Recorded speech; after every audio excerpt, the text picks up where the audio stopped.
Welcome to my channel the lady prophet. ഇന്നത്തെ reading ഈ full മൂണിൻ്റെ നിങ്ങളിൽ വരുത്തിയ ചേഞ്ച് എന്തൊക്കെയാണ് എന്നുള്ളതാണ്. നിങ്ങളുടെ എനർജിയിൽ എന്തെങ്കിലും ചേഞ്ച് വന്നിട്ടുണ്ടോ, അത് നിങ്ങളുടെ ലൈഫിനെ എങ്ങനെയാണ് ഇഫക്റ്റ് ചെയ്യുന്നത് എന്നുള്ള റീഡിംഗ് ആണ്. ഇത് കളക്റ്റീവ് റീഡിംഗ് ആണ്, ടൈംലെസ് റീഡിംഗ് ആണ്. എപ്പോഴാണോ കാണുന്നത് അപ്പോൾ മുതൽ വാലിഡ് ആയിരിക്കും. കാർഡ്സ് നോക്കാം.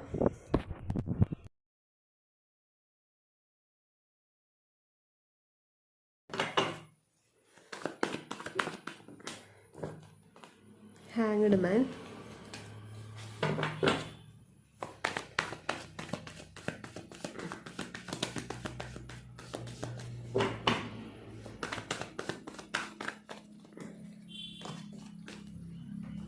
Knight of Swords World,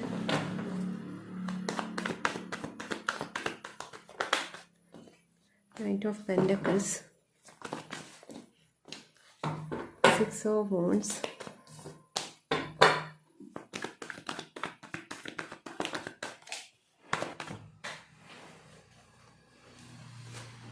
Five of Cups,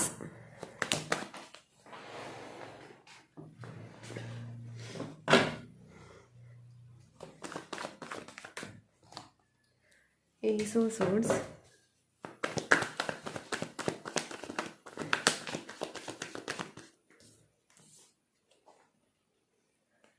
Nine of Pentacles,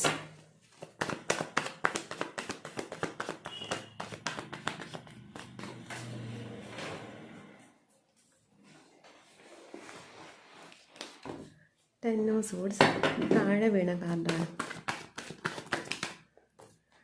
Fool, Seven of Pentacles,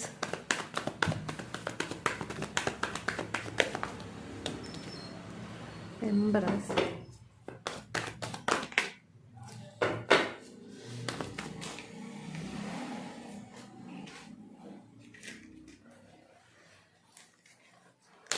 cards കുറേ വീഴുന്നുണ്ട്.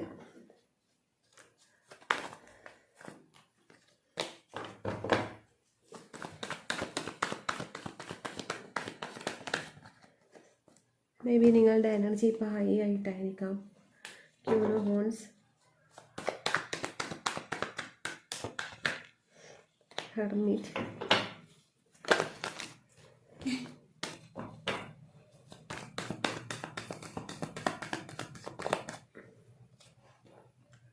Five of Swords, Eight of Pentacles, Sun, ഒരു കാർഡ് കൂടി എടുക്കാം. King of Cups, bottom of the deck magician ആണ് വന്നിട്ടുള്ളത്.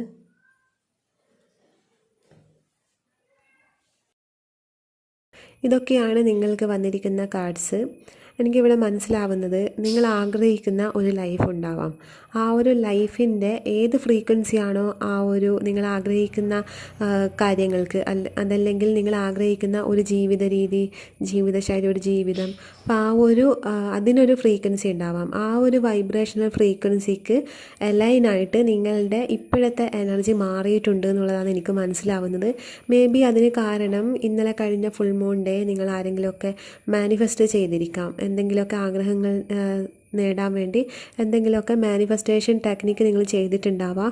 അതിൻ്റെ ഒരു ഭാഗമായിട്ടായിരിക്കാം നിങ്ങൾക്ക് ഈ ഒരു ദിവസം, അതായത് ഇന്നലെ ചെയ്തു, അപ്പോൾ ഇന്നത്തെ ദിവസം എന്ന് പറയുന്നത് നിങ്ങൾ അതിൻ്റെ ഒരു അലൈൻമെൻറ്റ് വന്നിട്ടുണ്ട് എന്നുള്ളതാണ് മനസ്സിലാവുന്നത്. ആ ആഗ്രഹിക്കുന്ന കാര്യത്തിൻ്റെ വൈബ്രേഷണൽ ഫ്രീക്വൻസി ആയിട്ട് നിങ്ങളുടെ എനർജി ഒരു അലൈൻമെൻറ്റിലോട്ട് വന്നിട്ടുണ്ട്.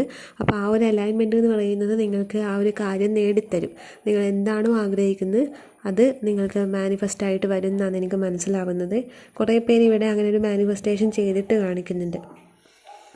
പിന്നെ നിങ്ങൾക്ക് എന്തൊക്കെയോ കുറ്റബോധം ഫീൽ ചെയ്യുന്നതായിട്ട് മനസ്സിലാവുന്നുണ്ട്. അതായത് എന്തെങ്കിലും എടുത്തുചാട്ടം കാരണം പെട്ടെന്നുള്ള എന്തെങ്കിലും ഒരു തോന്നലിൽ നിങ്ങൾ എന്തോ ഒരു ഇപ്പോൾ വേണ്ടാന്ന് തോന്നുന്ന ഒരു കാര്യം നിങ്ങളിപ്പോൾ ചെയ്തതായിട്ട്, മുന്നേ ചെയ്തതായിട്ട് കാണിക്കുന്നുണ്ട്. അപ്പോൾ അതിൽ എന്തൊക്കെയോ കുറ്റബോധം അനുഭവപ്പെടുന്നു എന്നുള്ളത് മനസ്സിലാവുന്നുണ്ട്. പിന്നെ ആരെയോ നിങ്ങൾ കാണാൻ ആഗ്രഹിക്കുന്നുണ്ട്. അതായത് ഇതുവരെയും നിങ്ങൾ ആ വ്യക്തിയെ കണ്ടിട്ടുണ്ടാവില്ല. ആ വ്യക്തി ഫോട്ടോസൊക്കെ കണ്ടിട്ടുണ്ടാവാം, പക്ഷേ ഡയറക്റ്റായിട്ട് നിങ്ങൾ ഇതുവരെ ആ ഒരു പേഴ്സണെ കണ്ടിട്ടുണ്ടാവില്ല. ആ ഒരു വ്യക്തിയെ നിങ്ങൾ നേരിട്ട് കാണണം എന്ന് ആഗ്രഹിക്കുന്നുണ്ട്, അതിവിടെ കാണാൻ പറ്റുന്നുണ്ട്. പക്ഷേ ആ ഒരു മീറ്റിംഗ് നീണ്ടു പോകുന്നതായിട്ടാണ് കാണുന്നത്. ആ ഒരു മീറ്റിംഗ് ഇനി നടക്കുന്നത് നിങ്ങൾക്ക് തമ്മിൽ, മേ ബി നിങ്ങൾ സ്നേഹിക്കുന്ന ആളായിരിക്കാം ആ വ്യക്തി, നിങ്ങൾ തമ്മിൽ ഇതുവരെ മീറ്റ് ചെയ്തിട്ടുണ്ടാവില്ല. അപ്പോൾ ആ മീറ്റിംഗ് ഇനി നടക്കാൻ പോകുന്നത് ഒരു കമ്മിറ്റ്മെൻറ്റ് നിങ്ങൾക്കിടയിൽ വന്നതിന് ശേഷം മാത്രമായിരിക്കും ആ ഒരു മീറ്റിംഗ് നടക്കാൻ പോകുന്നത്. അതായത് അധികാരം, അവരുടെ മേലെ നിങ്ങൾക്കും ഒരു അധികാരം ഉണ്ടാവും, അവർക്ക് നിങ്ങളുടെ മേലെയും ഒരു അധികാരം. മേ ബി അത് ഹസ്ബൻഡ് അല്ലെങ്കിൽ വൈഫ്, ആ ഒരു രീതിയിലുള്ള ഒരു അധികാരം വന്നതിന് ശേഷം ആയിരിക്കാം. മീൻസ് മാരേജ് ഫിക്സ് ചെയ്യലോ, വീട്ടുകാർ തമ്മിൽ മാരേജ് ഫിക്സ് ചെയ്ത് കഴിഞ്ഞതിന് ശേഷമായിരിക്കാം നിങ്ങൾ തമ്മിലുള്ള ഡയറക്റ്റ് മീറ്റിംഗ് നടക്കുന്നതെന്നാണ് എനിക്ക് മനസ്സിലാവുന്നത്. മേ ബി ആ ഒരു വ്യക്തിയുടെ വീടോ അല്ലെങ്കിൽ ജോലിയോ ലോങ് ഡിസ്റ്റൻ്റ് ആയിട്ടായിരിക്കാം ഉള്ളത്. അപ്പോൾ ഇപ്പോഴും നിങ്ങൾക്ക് ആ റിലേഷൻഷിപ്പിലൊരു പൂർണ്ണത വന്നില്ല. പൂർണ്ണത വരാത്തത് നിങ്ങൾക്ക് തമ്മിൽ മീറ്റ് ചെയ്യാൻ പറ്റിയില്ല. മീറ്റ് ചെയ്ത് കഴിഞ്ഞാലാണ് അതിൽ ശരിക്കുള്ളൊരു പൂർണ്ണത. ഇപ്പം നിങ്ങൾ തമ്മിൽ ഒരുപാട് പ്രശ്നങ്ങളുണ്ടാവാം, നോ കോണ്ടാക്റ്റ് ആയിരിക്കാം, അല്ലെങ്കിൽ എന്തെങ്കിലുമൊക്കെ ഇഷ്യൂസ് കാരണം തമ്മിൽ കോണ്ടാക്റ്റ് ഉണ്ടാവില്ല. അപ്പോൾ അതൊക്കെ ഡയറക്റ്റ് മീറ്റ് ചെയ്യാത്ത ഇതിൽ വന്നിട്ടാണ് എനിക്ക് മനസ്സിലാവുന്നത്. അപ്പോൾ ആ ഡയറക്റ്റ് എപ്പോഴാണോ നിങ്ങൾ മീറ്റ് ചെയ്യുന്നത് അന്ന് നിങ്ങൾക്കിടയിലെ എല്ലാ പ്രോബ്ലംസും സോൾവ് ആകും. രണ്ടുപേർക്കും ഒരുമിച്ച് സംസാരിച്ച് തീർക്കാൻ പറ്റുന്ന കാര്യങ്ങളെ അവിടെ ഉള്ളൂ. ബന്ധം സ്ട്രോങ് ആവുമെന്നാണ് എനിക്ക് കാണുന്നത്. നിങ്ങളുടെ ബന്ധത്തിൽ അവിടെ ഒരു ഉറപ്പുണ്ടാവും. ചിലർക്ക് വന്നിരിക്കുന്നത് ഇത്രയും കാലം ഈ വ്യക്തി നിങ്ങൾക്കൊരു കമ്മിറ്റ്മെൻറ്റ് തന്നിട്ടുണ്ടാവില്ല. കൂടുതൽ പേരും ഡയറക്റ്റ് മീറ്റ് ചെയ്യാത്ത ആൾക്കാരെയാണ് കാണുന്നത്. അപ്പോൾ അങ്ങനെ കമ്മിറ്റ്മെൻറ്റ് തരാത്തവരാണെങ്കിൽ നിങ്ങൾ ഒരു പ്രാവശ്യം നിങ്ങൾ തമ്മിൽ ഡയറക്റ്റായിട്ട് മീറ്റ് ചെയ്തിട്ടുണ്ടെങ്കിൽ അന്ന് നിങ്ങൾക്ക് കമ്മിറ്റ്മെൻറ്റ് കിട്ടുമെന്നാണ് കാണുന്നത്. പരസ്പരം കാണാത്തതിൻ്റെ അല്ലെങ്കിൽ ഡിസ്റ്റൻ്റ് ആയിട്ടുള്ളൊരു റിലേഷൻഷിപ്പിൻ്റെ ഇടയിൽ ഉണ്ടാകുന്ന പ്രോബ്ലംസാണ് ഇവിടെ കാണുന്നത്. ഒരിക്കൽ മീറ്റ് ചെയ്താൽ ആ ഒരു പ്രോബ്ലംസൊക്കെ അവിടെ തീരുമെന്നാണ് എനിക്ക് മനസ്സിലാവുന്നത്. റിലേഷൻഷിപ്പിലുള്ളവരുടെ കാര്യം ഇങ്ങനെയാണ് വന്നിട്ടുള്ളത്. പിന്നെ ചിലരിവിടെ എന്തോ ബിസിനസ്സൊക്കെ ചെയ്ത് അത് ഇപ്പോൾ കംപ്ലീറ്റ് സ്റ്റോപ്പ് ചെയ്ത് വെച്ചിട്ടാണ് കാണുന്നത്. നിങ്ങൾ വിചാരിച്ചൊരു സക്സസ് ആ ഒരു ബിസിനസ്സിൽ നിങ്ങൾക്ക് കിട്ടിയിട്ടുണ്ടാവില്ല. അതുകൊണ്ട് അതിപ്പോൾ സ്റ്റോപ്പ് ചെയ്ത് വെച്ചിട്ടാണുള്ളത് എന്നാണ് കാണിക്കുന്നത്. ഇപ്പോൾ നിങ്ങളത് റീസ്റ്റാർട്ട് ചെയ്തിട്ടുണ്ടെങ്കിൽ അതിൽ നിങ്ങൾക്ക് സക്സസ് ഉണ്ടാവുമെന്നാണ് എനിക്ക് മനസ്സിലാവുന്നത്. ബിക്കോസ് ആ ഒരു ബിസിനസ്സിൻ്റെ ഒരു വൈബ്രേഷൻ ഫ്രീക്വൻസിൻ്റെ ഒരു അലൈൻമെൻറ്റ് നിങ്ങളുടെ എനർജിയായിട്ട് വന്നിട്ടുണ്ട് ഈ ഒരു സമയത്ത്. ഈ സമയം അത് നിങ്ങൾ റീസ്റ്റാർട്ട് ചെയ്ത് കഴിഞ്ഞ് എന്നിട്ടത് ദൈവത്തിൽ സറണ്ടർ ചെയ്ത് കഴിഞ്ഞാൽ നിങ്ങൾ മുന്നേ എത്രത്തോളം അതിനു വേണ്ടി അധ്വാനിച്ചിട്ടുണ്ടോ അതിൻ്റെയൊക്കെ റിസൾട്ട് ഈ സമയത്ത് നിങ്ങൾക്ക് കിട്ടുമെന്നാണ് മനസ്സിലാവുന്നത്. ഈ സമയത്ത് അല്ലെങ്കിൽ പോലും കുറച്ച് കഴിഞ്ഞാൽ, ഇപ്പം അത് സറണ്ടർ ചെയ്ത് നിങ്ങൾ അതിന് വേണ്ട കാര്യങ്ങൾ വീണ്ടും റീസ്റ്റാർട്ട് ചെയ്ത് കഴിഞ്ഞാൽ കുറച്ച് കഴിഞ്ഞാൽ അതിന് വേണ്ട എല്ലാ കാര്യങ്ങളും സക്സസ് ഉണ്ടാവുമെന്നാണ് എനിക്ക് മനസ്സിലാവുന്നത്. അപ്പം നിങ്ങൾക്ക് ഇപ്പം നല്ലൊരു എനർജിയാണ് ഇവിടെ വന്നിട്ടുള്ളത്. മുന്നേ നിങ്ങൾക്ക് എന്തൊക്കെ തടസ്സങ്ങളുണ്ടായിരുന്നോ, എന്തൊക്കെയാണോ നിങ്ങൾ ഇനി കഴിയില്ല എന്ന് കരുതി വിട്ടുപോയിട്ടുള്ളത്, ആ കാര്യങ്ങളൊക്കെ നിങ്ങളിലേക്ക് വരുന്ന ഒരു ടൈം പീരീഡ് ആണ് ഈ സമയം. പലരും പല കാര്യങ്ങളും സ്റ്റോപ്പ് ചെയ്ത് വെച്ചിട്ടുണ്ട്. സ്റ്റോപ്പ് ചെയ്ത് വെച്ച കാര്യങ്ങളൊക്കെ നിങ്ങളിലേക്ക് വരുന്നു എന്നുള്ളതാണ്. മീൻസ് പലരും പല കാര്യങ്ങളും ചെയ്തിട്ട് അതിലൊന്നും ഒരു സക്സസ് കാണാതെ എല്ലാം ഉപേക്ഷിച്ച് വേറെ എന്തിലോട്ടേക്കോ മാറിയിട്ടുണ്ട്. ആ മാറിയ കാര്യം റൈറ്റാണ്, അതും കൂടി മുന്നോട്ട് കൊണ്ടുപോകണം തന്നെയാണ് കാണിക്കുന്നത്. പക്ഷേ അതിലുപരി നിങ്ങൾ മുന്നേ എന്താണോ ആഗ്രഹം കൊണ്ട് നിങ്ങൾ തുടങ്ങിയിട്ടുള്ളത് അത് ഉപേക്ഷിച്ചിട്ട്, അതായത് തുടങ്ങിയിട്ട് ഉപേക്ഷിച്ച എന്തെങ്കിലും ഉണ്ടെങ്കിൽ അത് ഈ സമയത്ത് റീസ്റ്റാർട്ട് ചെയ്ത് കഴിഞ്ഞാൽ നിങ്ങൾക്കതിൽ സക്സസ് ഉണ്ടാവുമെന്നാണ് മനസ്സിലാവുന്നത്. അത് ചെയ്യേണ്ടതെന്ന് വെച്ചാൽ അവിടെ നിങ്ങൾ വറി ചെയ്യാൻ പാടില്ല, ഇമോഷൻസ് ഒന്നും കൊടുക്കാൻ പാടില്ല. അവിടെ കംപ്ലീറ്റ് കൊടുക്കേണ്ടതെന്ന് വെച്ചാൽ യൂണിവേഴ്സിന് വിട്ടു കൊടുക്കുകയാണ് വേണ്ടത്. ആ സമയത്താണ് നിങ്ങൾക്ക് നിങ്ങൾ ആഗ്രഹിക്കുന്നത് പോലൊരു സക്സസ് അതിലുണ്ടാവുമെന്നാണ് എനിക്ക് മനസ്സിലാവുന്നത്. പിന്നെ അത് കുറച്ച് സ്ലോ ആയിരിക്കും. ഇവിടെ കുറച്ച് സ്ലോ എനർജി വന്നിട്ടുണ്ട്. കുറച്ച് സ്ലോ ആയിട്ടാണ് എല്ലാ കാര്യങ്ങളും നടക്കുന്നത്. പിന്നെ ചില കാര്യങ്ങൾ വിടാതെ പിടിച്ചിരിക്കുന്നതായിട്ട് കാണിക്കുന്നുണ്ട്. ഒരു കാര്യത്തിൽ തന്നെ ഹാങ് ചെയ്ത് നിൽക്കുന്നതായിട്ട്. ആ ഒരു കാര്യം നിങ്ങൾ ജസ്റ്റ് ലീവ് ചെയ്യുക, ലെറ്റ് ഗോ ചെയ്യുക എന്നുള്ളതും കാണിക്കുന്നുണ്ട്. എന്തു തന്നെ ആയാലും നിങ്ങൾ ആഗ്രഹിക്കുന്ന കാര്യങ്ങളൊക്കെ മാനിഫെസ്റ്റേഷനിലോട്ടേക്ക് വരുന്നുണ്ട് എന്നുള്ളതാണ് എനിക്ക് മനസ്സിലാവുന്നത്.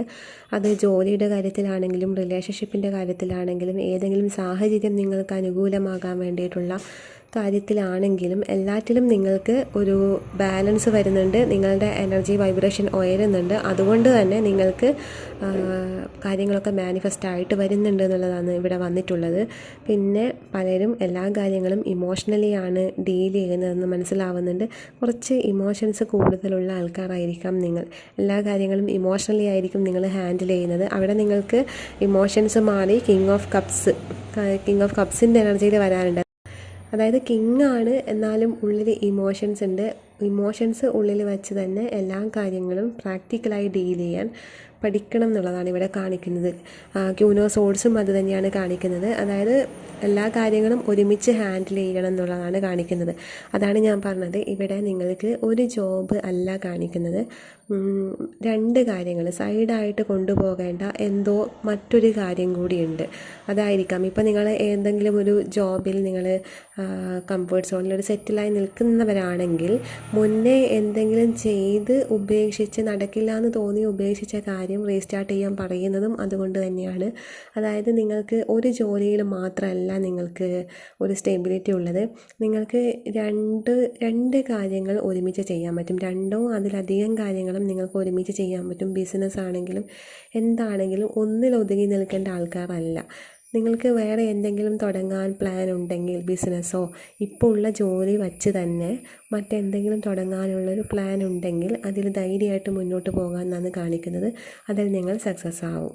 അപ്പോൾ ഈ ഒരു ഫുൾ മൂണിൽ നിങ്ങൾക്ക് സഡൻ ആയിട്ടുള്ള ഒരു എനർജി ഷിഫ്റ്റാണ് ഉണ്ടായിട്ടുള്ളത്. ആ ഒരു എനർജി ഷിഫ്റ്റ് എന്ന് പറയുന്നത് മുന്നേ വിട്ടുപോയ കാര്യങ്ങളൊക്കെ, നിങ്ങൾക്ക് ലെറ്റ് ഗോ ചെയ്ത കാര്യങ്ങളൊക്കെ തിരിച്ചു വരുന്നു, നിങ്ങൾക്കത് സക്സസ് ഉണ്ടാവുന്നു എന്നുള്ളതാണ് ഇവിടെ വന്നിട്ടുള്ളത്. അപ്പോൾ ഇതൊക്കെയാണ് നിങ്ങളുടെ റീഡിങ്. ഇഷ്ടപ്പെട്ടെങ്കിൽ ലൈക്ക് ചെയ്യുക, കമൻറ്റ് ചെയ്യുക.